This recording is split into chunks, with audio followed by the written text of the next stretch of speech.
Hi hello welcome to big TV. So రీసెంట్గా మనం incidents అన్నీ చూస్తూనే ఉన్నాం. కాంట్రవర్సీలు, హత్యలు, పొలిటికల్ ఇండస్ట్రీలో జరుగుతున్నటువంటి విభేదాలు, సినిమా ఇండస్ట్రీలో ఇలా రకరకాలుగా వార్తలు వస్తూనే ఉన్నాయి. మీతో పాటు నాకు కూడా కొన్ని సందేహాలు ఉన్నాయి. అవన్నీ డౌట్స్ క్లియర్ చేసుకోవడానికి మనతో పాటు ఉన్నారు doctor T Subhashini, high court advocate. So మేడంతో మాట్లాడి అసలు ఏం జరుగుతోంది, ఎలా ఉండబోతోంది, రీసెంట్ ఇన్సిడెంట్స్ అన్ని ట్రెండింగ్ టాపిక్స్ అన్నీ కూడా ఒకసారి క్లియర్ చేసుకుందాం. హాయ్ మేడం, నమస్తే. నమస్తే అండి. మేడం, చూస్తున్నాము రకరకాల ఇన్సిడెంట్స్ అన్నీ కూడా మీకు అవగాహన ఉండే ఉంటుంది.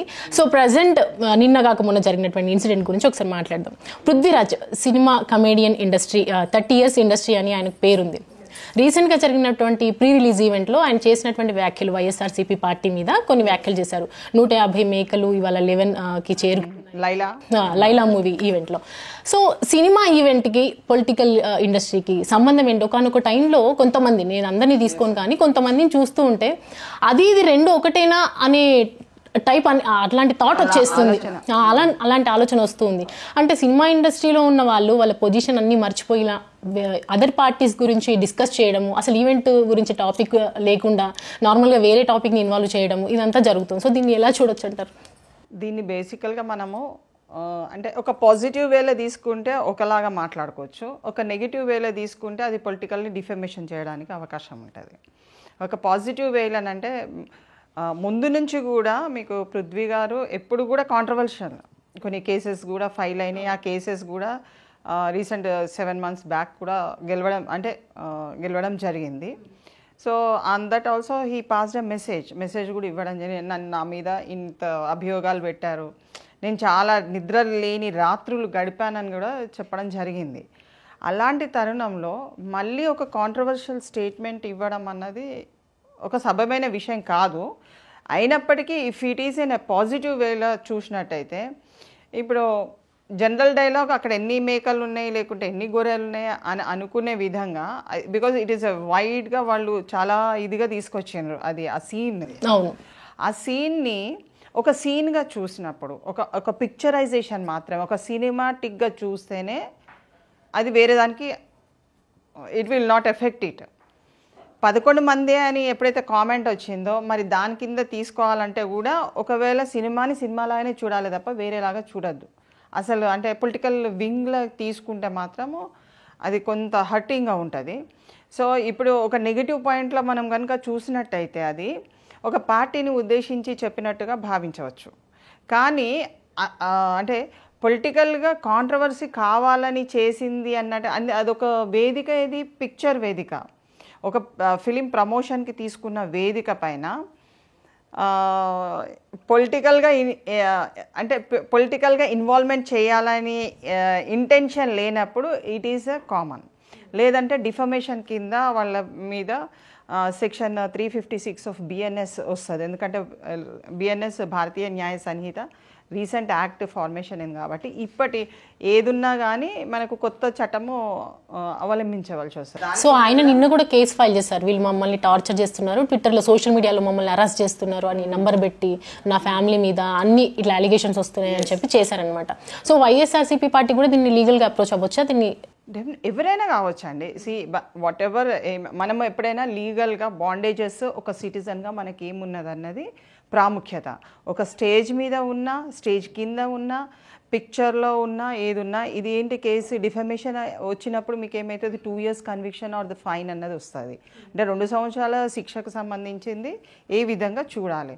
మాట్లాడే విధానంలో ప్రతి ఒక యాక్టర్ అనే కాదు, ఇక్కడ ఒక పొలిటికల్ లీడర్ కూడా ఎప్పుడైనా మాట్లాడేటప్పుడు సమాజాన్ని ఉద్దేశించి మాట్లాడుతున్నాడా, ప్రజలని ఉద్దేశించి మాట్లాడుతున్నా, వ్యక్తిని ఉద్దేశించి మాట్లాడుతున్నా, వ్యక్తినైనా సమాజానైనా సంస్థనైనా అన్నీ ఈక్వల్గా వస్తుంది. There is no difference. నువ్వు ఎవరిని మాట్లాడితే వాళ్ళకి తెలిసిపోతుంది పలానా వ్యక్తి మీద ఇతను కామెంట్ చేస్తున్నాడు కాబట్టి నేను కేసు వేసుకొచ్చా లేదా అన్నది అతనికి ఐడియా ఉండి అతని ముందుకు వస్తే అతను నిరూపించుకోవాలి ఎవిడెన్స్తో సహా. He should prove that dialogue belongs to him. Otherwise అక్కడ ఏం జరగదు. ఎందుకంటే నేను పిక్చర్లో ఒక ప్రమోషన్కి వచ్చినా కాబట్టి ఆ సీన్ నాకు మంచిగా అనిపించి నేను స్టేజ్ మీద చెప్పినా అన్నది కంటెన్షన్స్ ఉండొచ్చు ఏ విధంగానైనా. ఎందుకంటే ఆ సీన్ మనం చూసినట్టయితే చాలా బాగా తీసినట్టుగా కనబడుతుంది. కానీ అది కాంట్రవర్షియల్ స్టేట్మెంట్ ఇట్లా పొలిటికల్ పార్టీస్ని బీట్అవుట్ చేయడానికి చేసిందని అంటే అది వేరే తిరిగైపోతుంది. అంటే గతం నుంచి కూడా మనం ఏ ఈవెంట్కి వెళ్ళినా ఒక సటైర్ అట్లా వేసి పడేస్తే ఉంటుంది అనే టైప్ ఆయన బిహేవ్ చేస్తూ ఉంటారు అనమాట పృథ్వీరాజ్. సో ఈసారి కాస్త అది కొంచెం ఎక్కువైంది. ప్రమోషన్లో భాగం వాళ్ళకి రకరకాలుగా అట్లా వచ్చినప్పటికీ కూడా వెంటనే ఇట్లా అరెస్ట్ జరుగుతుంది అన్నప్పుడు వెంటనే ఆయన ఐబీపీ రావటము, హాస్పిటలైజ్ అవ్వడము, ఇదంతా మనం చూస్తున్నాం. సో దీన్ని అంతా ఎలా చూడొచ్చు? అంటే ఆరోగ్య నిమిత్తం అని అంటే మేబీ అతనికి బాగలేక అనారోగ్యంగా అతను వెళ్ళుండొచ్చు. లేకుంటే ఒకవేళ తీసుకున్నట్టయితే అంటే ఇలాంటి స్టేట్మెంట్ ఇస్తే మళ్ళీ నా మీద ఏం అటాక్ జరుగుతుందో అన్నది ఒక భావన ఇట్లా ఏర్పడి కొంత అంటే ఒక కంగారు అనేది ఉండొచ్చు. బట్ ఐ డోంట్ థింక్ అంటే ఆ స్టేట్మెంట్ని మనము ఎప్పుడైతే మనం దాన్ని వ్యూ చూస్తున్నామో బట్ అంత పెద్దగా తీసుకోవాల్సినంత అవసరం లేదు. Because it is a very సొసైటీలో మనకు పీస్ఫుల్నెస్ చాలా అవసరము. అది దాన్ని నెగిటివ్గా తీసుకొచ్చి హైప్గా తీసుకురావడం వల్ల అక్కడ ఆ డైలాగ్ డెలివరేషన్కి ఏమాత్రం లాభం లేదు. అది చాలా క్రియేటివిటీ సీన్ మీరు చూసినట్టయితే చాలా క్రియేటివిటీలా దాన్ని తీసుకురావడం జరిగింది. వాళ్ళు కూడా మేబీ డైరెక్టర్కైనా ప్రొడ్యూసర్కైనా సీన్ బాగా నచ్చి ఉండొచ్చు. దాన్ని ప్రమోట్ కనుక చేసినట్టయితే ఇంకా బాగుంటుంది. అంటే ప్రజలు కూడా నేను చాలా స్టేట్మెంట్స్ వాళ్ళు మెసేజెస్ ఇస్తున్నారు దీని గురించి. ప్రజలు గొర్రెల్లాగా ఉన్నారు. దాని మీద ఒక్కొక్కరి ఒక్కొక్క కామెంట్ కనుక మనం చూసినట్టయితే what is the way of thinking అనేది చాలా వస్తుంది. అంటే ప్రజలు ఏ విధంగా ఆలోచిస్తున్నారు, అంటే ఎవరన్నా మోసం చేసినా లేకుంటే ఎవరన్నా ఏదన్నా కథలు చెప్తే నమ్మి వాళ్ళ వెంబడి వెళ్ళేవాళ్ళు, నమ్మకంతో వెళ్ళేవాళ్ళు. కొన్ని ఏమో వాళ్ళు రాసింది ఎట్లా ఉంది కామెంట్ అంటే గొర్రె కసాయినే నమ్ముతుంది, అంటే చంపినా కానీ అతనే దైవంగా భావిస్తారు, కాబట్టి అతను ఏది చేసినా నా మంచి కోసమే చేసినట్టుగా అంటే ఎన్ని ఉన్నా, ఒక 100 ఉన్నా 150 ఉన్నా 200 ఉన్నా, ఎన్ని ఉన్నా కానీ వాళ్ళు వెంబడే వెళ్తారు. అంటే trust worth personalities. If you kill me also I'm trust, నేను చాలా నిజాయితీగా నేను బ్రతుకుతాను అనేది చెప్తారు. అంటే దాంట్లో 2 విధాలుగా మీనింగ్స్ చూడాలి. మనము ఏంటంటే ప్రజలను రెచ్చగొట్టే విధంగా మీనింగ్స్ చూడొద్దు. But that concept of how సీన్ని ఒక డైరెక్టర్ తన యొక్క తెలివితోని ఒక రౌండ్ ఆఫ్గా తీసుకొచ్చి ఆ మేకలను అలా తీసుకొచ్చుడు, ఇట్ ఈస్ అంటే బ్యూటీ చూస్తున్నా నేనైతే దాంట్లో ఒక బ్యూటీని చూస్తున్నా. మీరు అన్నట్లు తీసుకుంటే ఇప్పుడు ఆయన ఈ పార్టీలో లేరు, is in other party present now. అయితే దీనికి పొలిటికల్లో నార్మల్గా ప్రతి విమర్శలు అనేది కామన్. బట్ అది ఒక పాయింట్, దానికి ఒక టైము, సందర్భము, ఒక వేదిక అనేది ఖచ్చితంగా ఉంటుంది. ఆ టైంలో నువ్వు యూ కెన్ ప్రూవ్ అనే ఏదైనా మాట్లాడచ్చు, ఏదైనా మాట్లాడద్దండి. పొలిటికల్ పరంగా చూసుకుంటే విమర్శలు అంటే వాళ్ళ గురించి, పార్టీస్ గురించి సంథింగ్ ఏదైనా నువ్వు రివీల్ చేయొచ్చు. బట్ నువ్వు ఉన్నది ఈవెంట్లో, మీరు మూవీ ప్రమోషన్కి సంబంధించిన ఈవెంట్లో ఉన్నప్పుడు పొలిటికల్ బ్యాక్గ్రౌండ్ తీసుకురావటం అనేది అందరికి కొంచెం ఒక వింతలాగా అనిపిస్తుంది. ఎందుకు ఇలా అంటే మీరు ఒక్క డైలాగ్ని మీరు దాన్ని క్యాచ్అప్ చేస్తున్నారు అక్కడ, అంటే 11 మెంబర్స్ది అనేది క్యాచ్అప్ చేస్తున్నారు. But other thing he side only 150. But ఆ పార్టీ ఏదైతే పార్టీ ఉన్నదో దాంట్లో 150 కంటే ఎక్కువ మంది ఉన్నారు. అవును, అంటే మన అక్కడ మరి నంబర్ కూడా చాలా వేరియేషన్ వస్తుంది. సో ఆ వేరియేషన్ని మనం దీంట్లోకి తీసుకోకుండా ఉంటే బాగుంటుంది. బట్ ఏంటంటే నా ఉద్దేశం ఏంటంటే any person who is a citizen of India should respect the other person. ఎవరినైనా సరే, ఒక చిన్న పిల్లవాడైనా, ఒక మహిళనైనా, ఒక పెద్ద మనిషి, సీనియర్ సిటిజన్ అయినా, లేకుంటే ఒక వ్యక్తినైనా భాష సరళిలో చాలా అద్భుతంగా మాట్లాడితే తప్ప ఈ సమాజంలో మనం బ్రతకలేము.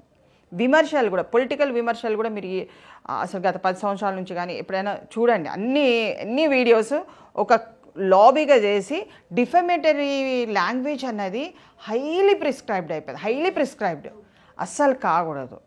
అది ఎందుకంటే ఇద్దరు వ్యక్తులు హైలీ దాన్ని విమర్శలు చేసుకుంటున్నారు కాబట్టి maybe the cases are not been registered. కానీ అదే కనుక తీసుకొని ఎవరైతే ఇబ్బంది పడ్డారో వాళ్ళు వేస్తే ఇవాళ 100 కేసులు 100 లీడర్ల మీద ఉంటుంది. 100 కేసులు అవి అన్సాల్వ్డ్ కింద అవుతాయి. బట్ మళ్ళీ వాళ్ళకి సాల్వ్ చేసుకోవాలంటే చాలా కొంత సమయం పడుతుంది. బట్ ఇట్ ఈస్ అన్సాల్వ్డ్ కింద ఉంటాయి. అందుకనే political leaders are the example for the public. ప్రజలకు వాళ్ళు ఒక లీడర్ అనే వ్యక్తి మంచి ఉద్దేశంతోనే వాళ్ళు మాట్లాడాలి. ఏ వేదిక తీసుకున్నా, సినిమా వేదిక తీసుకోండి, పొలిటికల్ వేదిక తీసుకోండి, ఏ వేదిక కూడా అవతల వ్యక్తిని ఎవరినో టార్గెట్ చేసిన భాష రాకూడదు. అంటే మీరు మీలాగే నేను ఆలోచిస్తాను కాబట్టి నేను పర్సనల్ క్వశ్చన్ అడుగుదాం అనుకో. మీరు అన్నట్లుగా కొన్ని బౌండరీస్ ఉండాలి. పొలిటికల్లో చేసేవే ప్రజలకి కొంతమందికి అలవాటు అయిపోద్ది, చూస్తూ ఉంటే వాళ్ళకి ఇంపాక్ట్ కూడా అవుతుంది ఇప్పుడు ఎదుగుతున్నటువంటి పిల్లలకి జనరేషన్ సో అట్లా చట్టం ఏమైనా వస్తుంది అడ్వకేట్గా మీరు చెప్పండి. రేపటి రోజున పొలిటికల్లో ఈ పరిమితి వరకే మాట్లాడాలి, దీన్ని దాటి. మనము చాలామంది తప్పుగా ఆలోచిస్తున్నారు. కొత్త చట్టాలు అవసరమే లేదండి. మన భారతదేశంలో కూడా ప్రపంచ స్థాయిలలో వెస్ట్రన్ కంట్రీస్లో ఉన్నంత మంచి చట్టాలు ఉన్నాయి. అవలంబించడమే, దాన్ని ప్రారంభించాలంటే మన దగ్గర క్షమాగుణం అన్నది ఎక్కువ ఉంటుంది. పోనీలే పాపము, అయ్యో మనోడే కదా అన్న ఆ యొక్క భాష సరళి చాలా ఇబ్బంది పరుస్తుంది. అక్కడ అమ్మాయి ఉన్నది, అబ్బాయి ఉండని, ఎవరైనా పెద్దవాళ్ళు ఉండని, ఎవరైనా గూండా ఉండని, రౌడీ ఉండని, ఎవరైనా సరే మనోడే కదా అన్న ఒక కాన్సెప్ట్ ఎప్పుడైతే తీసుకుంటారో, with in the party ruling party ఒకటి ఉంటుంది, అపోజిషన్ ఒకటి ఉంటుంది. రూలింగ్ పార్టీ అపోజిషన్ని ఎప్పుడైతే టార్గెట్ చేసుకుంటామో అక్కడ you will get the many cases. So ruling party ఎప్పుడు కూడా ఏం చేస్తారు, లాస్ట్ 10 years నుంచి కూడా ఉన్న వాళ్ళ మీద వాళ్ళు పెట్టేసి వెళ్ళిండ్రు. ఇప్పుడు ఉన్న వాళ్ళ మీద ఇట్ ఈస్ ఇంపాక్ట్. ఏదే మొన్న అంటే కొన్ని కేసెస్ పొలిటికల్గా ఎన్ని కేసెస్ రిజిస్టర్ అవుతున్నాయో, ఇప్పుడు ఇలాంటి డిఫమేషన్ వర్డ్స్ ఎప్పుడైతే యూజ్ చేస్తుండ్రో it will target the persons. ఎందుకంటే ఆ వ్యక్తి పొలిటికల్గా ఉన్నాడు కాబట్టి ఆ వేదిక తీసుకొని ఇక్కడ నన్ను టార్గెట్ చేసింది అన్నది ఆ కోణంలో చూసినట్టయితే it is a false impression అన్నది పెట్టుకోకూడదు. ఎప్పుడైనా మీరు గుర్తుపెట్టుకోండి, ఒక క్రిమినల్ కేసు ఫైల్ చేయాలి అని అంటే ఒక వ్యక్తి, ఒక సంస్థ, ఒక పార్టీ, ఒక మామూలుగా సమాజంలో ఉన్న వాళ్ళకి పబ్లిక్ ఇంట్రెస్ట్ లిటిగేషన్ కూడా ఇస్తారు. కానీ they should prove the intention of the person on the stage. ఎక్కడున్నా కానీ నేను ఇప్పుడు మిమ్మల్ని చూస్తూ నేను మిమ్మల్ని ఒక టార్గెట్గా ఒక వర్డ్ అన్నాను అనుకోండి, ఈమె ఎట్లా డిఫేమ్ అవుతుంది అన్నది నా ఇంటెన్షన్ ఉండాలి. Without the intention you cannot prove the any case.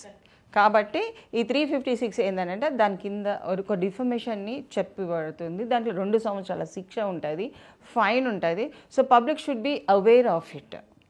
ఎప్పుడు కూడా డిఫమేటరీ లాంగ్వేజ్ తల్లి అయినా తండ్రి అయినా సొంత వాళ్ళైనా బయట వాళ్ళైనా రిలేటివ్స్ మీద కూడా డిఫమేటరీ లాంగ్వేజ్ కానీ థ్రెటనింగ్ కానీ చేయకూడదు. చేస్తే అంతే. So we should be very conscious and we should love our constitution. మన చట్టాన్ని మనము ప్రేమించాలి, భయం భక్తితోనే సమాజంలో బ్రతకాలి తప్ప చట్టాన్ని ఉల్లంఘించడానికి అంటే నిమిషం పట్టచ్చు. చట్టాన్ని ఉల్లంఘించడానికి నిమిషంలో చేసేస్తారు, కానీ పట్టుకోవడానికి 1/2 నిమిషం పట్టచ్చు. మనిషిని పట్టుకోవడానికి జస్ట్ ఏమున్నదండి, పోలీసు వెళ్తారు రండి అని అంటే అక్కడ వాళ్ళకి ఎంతో ప్రెస్టీజియస్ క్వశ్చన్ అయిపోతుంది. సో పోలీస్ని ఇంటర్ఫిరెన్స్ కానియకుండా మంచి లాంగ్వేజ్ అన్నది చేసుకున్నట్టయితే బాగుంటుంది, అందరికీ క్షేమంగా ఉంటుంది. నటి అనసూయ తను ఒక రీసెంట్గా జరిగినటువంటి హోస్ట్ అడిగినటువంటి క్వశ్చన్కి సెక్షువల్ రిలేషన్ అనేది ఏజ్తో సంబంధం లేదు, ఎవరితో ఎప్పుడైనా ఎలాగైనా ఉండొచ్చు అనే మాట మాట్లాడింది. అంటే చిన్నప్పుడు మనం వింటూ ఉంటాం కదా, చిన్నప్పటి నుంచి మన పెద్దవాళ్ళు చిన్న సీన్స్ ఏమైనా వచ్చినా కూడా వెంటనే చేంజ్ చేస్తూ ఉంటారు ఛానల్స్, అంటే పిల్లలు ఇంపాక్ట్ అవ్వద్దు అని. ఈ టైంలో ఆమెకు ఆల్రెడీ 2 పిల్లలు ఉన్నారు, కొంచెం యంగర్ స్టేజ్లోనే ఉన్నారు. సో ఇలాంటి మాటలు ఒక సెలబ్రిటీ నుంచి విన్నప్పుడు ఖచ్చితంగా పిల్లలు అనేది కొంచెం ఎఫెక్ట్ అవుతారు. సో పబ్లిక్ ఆమె ఏం మెసేజ్ ఇస్తున్నట్టు? ఆమె అంటే దాదాపు నేను చూసిన కాడికి కొంత కాంట్రవర్షియల్ స్టేట్మెంట్స్ అనేది ఇవ్వడం జరుగుతుంది. నా ఇష్టం, నేను ఎట్లనే వేసుకుంటా, మీరెవరు నన్ను పాయింట్అవుట్ చేయడానికి, దానివల్ల మీకేంటిది, అంటే వ్యక్తిగత నా ప్రైవసీ లైఫ్ని మీరు క్వశ్చన్ చేసే అధికారం లేదు అన్నది she is giving a lot of messages. మా పిల్లలు కూడా ఎప్పుడన్నా అంటే కూడా నీ ఇష్టం ఉన్నది నువ్వు వేసుకోరా, నా ఇష్టం ఉన్నది నేను వేసుకుంటా అన్నది ఒకటి ప్రైవసీగా ఆమె తీసుకొస్తున్న భాష. That is very good idea, మంచిదే. కానీ ఎప్పుడైతే మనము చట్టాన్ని ఉద్దేశించి మనం మాట్లాడుకున్నప్పుడు కొంత ఏందనంటే కొంత సడలింపు లైఫ్లో అన్నది చాలా ముఖ్యము. ఇప్పుడు తను వేసిన ఒక క్యారెక్టర్ దాంట్లో పిక్చర్ తెలంగాణది తీసినప్పుడు రజాకర్ దాంట్లో శారీ వేసుకోవడం జరిగింది, ఒక నిండుదనాన్ని, బతుకమ్మలాగా మంచి బతుకమ్మని పాడే పాటలో కూడా she has shown her interest. Action అయితే అద్భుతంగా చూపెట్టింది. మరి అదేవిధంగా పబ్లిక్ కూడా వేసుకునే డ్రెస్ మీద కానీ భాష మీద కానీ సెక్స్ మీద కానీ మాట్లాడేటప్పుడు ఆ క్యారెక్టర్కి నువ్వు ఆ డ్రెస్, ఆ శారీ ఎందుకు వేసుకున్నావు?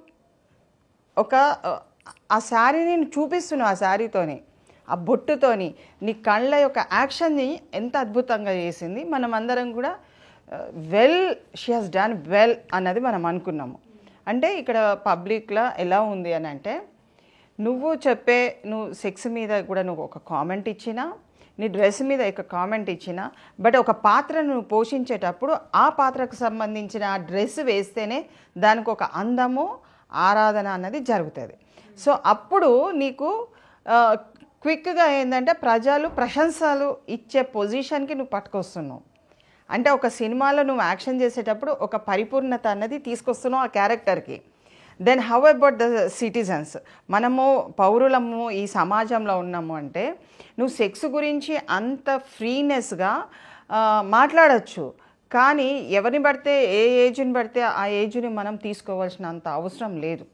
అంత క్రిటికల్గా పొజిషన్ కూడా అవసరం లేదు. యంగ్ ఏజ్ వాళ్ళకు యంగ్ ఏజ్ పిల్లలు ఉన్నారు. ఇప్పుడు మనకు ఆడపిల్లలు 1000కి ఇంతమంది, మగపిల్లలు 1000కి ఇంతమంది ఉన్నారు కదండి. మరి అప్పుడు ఎవరి ఏజ్ గ్రూప్ వాళ్ళు చూసుకొని చేసుకుంటారు కదా.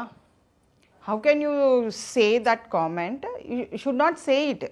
పబ్లిక్ ఏంటంటే నువ్వు ఇంట్లో మామూలుగా ప్రైవేట్గా మాట్లాడుకునేటప్పుడు దట్ ఈస్ ఓకే, అది చాలా మంచిది. అంటే అలాంటి నిర్ణయాలు ఉంటాయి. ఓకే, నీకు ఉండొచ్చు, ఆ ఒపీనియన్ ఉండొచ్చు, బట్ బయట మెసేజ్ చేయడం అనేది మెసేజ్. పిల్లలు ఏంటంటే ఇప్పుడున్న 18 years పిల్లలు కానీ 21 బాయ్స్కి అయితే 21 ఏజ్ టు మ్యారేజ్ మనం అనుకునే చట్ట ప్రకారం 18 years గర్ల్స్కి కదా. ఇప్పుడు ఆ లెవెల్లో మనం చూసుకుంటే అంటే ఇట్ ఈస్ వెరీ టాబు టైప్లో ఉండొచ్చు కొంచెము. ఎందుకంటే ఏజ్ గ్రూప్నైనా ఎలా అయినా చేసుకోవచ్చు. అంటే you should not, there is a certain norms should be followed. అంటే కొంత తల్లిదండ్రులు ఉన్నారండి, ఇప్పుడు అబ్బాయి వాళ్ళకు కూడా పేరెంట్స్ ఉన్నారు కదా. పేరెంట్స్కి అరే అబ్బాయిని ఆంటీ ఇట్లా చేస్తుందని అంటే యూ కాంట్ ఇమాజిన్. వాళ్ళ అంటే తల్లికి ఏమనిపిస్తుంది, అరే నా కొడుకుకు తొందరగా పెళ్లి చేయాలి, వాడు ఎవరినో చూస్తున్నట అనేది వస్తుంది కదా ఆ భావన. ప్రొటెక్షన్ ఎక్కడ దొరుకుతుందండి?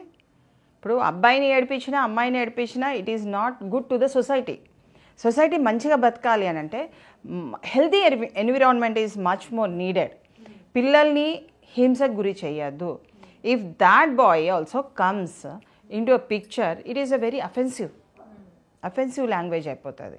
సో నువ్వు ఎవరితోనైనా ఏ ఏజ్ గ్రూప్తో అయినా ఎలా అయినా చేస్తే, మనం అప్పుడు 60 సంవత్సరాల వృద్ధుడు ఒక 12 సంవత్సరాలు 15 సంవత్సరాల అమ్మాయిని చేసుకుంటే అది ఏం అన్నాము మనం తప్పు అన్నాం కదా.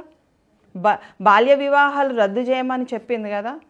వివాహం ఏంటంటే you have the sex with the person, that is a normal thing which you are going to tell. Then మరి రద్దు అని ఎందుకు అన్నాము? బాల్య వివాహం అంటే చిన్నతనము. Then when he is a person of certain age which the other person is old, నువ్వు రిలేషన్ చెయ్యొద్దు. హీ హ్యాస్ ఈజ్ ఆ ఏజ్ గ్రూప్కి ఆ ఏజ్ గ్రూప్ని కనెక్టివిటీ చేసుకుంటే ఇంకా అందంగా ఉంటుంది.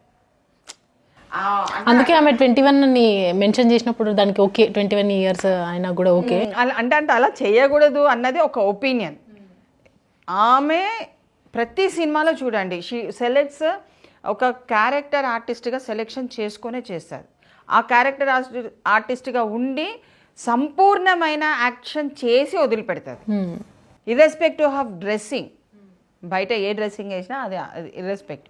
కానీ అక్కడ సినిమాకి వచ్చి నువ్వు అక్కడ పరిపూర్ణత తెలిపినప్పుడు నువ్వు నిజ జీవితంలో కూడా ఇలాంటి డైలాగ్స్ చేయొద్దు. ఇక్కడ కూడా పరిపూర్ణత ఇవ్వండి, ప్రజలకు మెసేజ్ ఇవ్వండి. Live in a healthy sex education, not in a bad వేలా. అంటే నిన్ను నువ్వు హ్యూమిలేట్ చేసుకోవద్దు.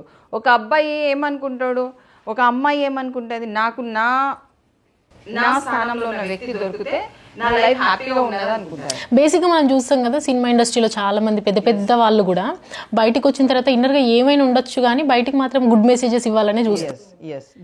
పోను ఇది ఫారిన్ కంట్రీస్ లాగా అయిపోద్దా వీళ్ళు మాట్లాడే మాటలు అనే ఒక భయం వచ్చేసింది అందరికి. ఎందుకంటే విదేశాలందరూ కూడా మన సాంప్రదాయాలకు అన్నిటికీ కూడా సలాం కొడతారు. సో ఇట్లా సెలబ్రిటీస్ ఇట్లాంటి కామెంట్స్ చేయడం అంటే చెప్పడము, ఈవెన్ అంటే ఫస్ట్ పర్టికులర్ అనసూయ ఇలా చెప్పడము, ఇదంతా పూను ఏం జరుగుతుంది అనే ఒకటండి. దీంట్లో మనము ఒక హార్ట్ఫుల్గా మనం ఒక మెసేజ్ పాస్ చేసుకోవాలి. ఏమని, ఒక యాక్టర్స్ కానీ ఒక యాక్ట్రెస్ కానీ ఒక యాక్టింగ్ ఫీల్డ్లో ఉన్న ఎవరైనా సరే ప్రజలు మన్నానని పొంది ప్రజల యొక్క ఫైనాన్షియల్ ఎకనామిక్ స్టేటస్ని ముందు పెట్టి వాళ్ళు సినిమాలు చూస్తున్నారు. 100 రూపాయలు 200 300 టికెట్ కొని చూసి మిమ్మల్ని పెద్దవాళ్ళని చేసి ఏసీ రూమ్లో కాదు ఇంకా పెద్దవాళ్ళని కూడా చేయొచ్చు.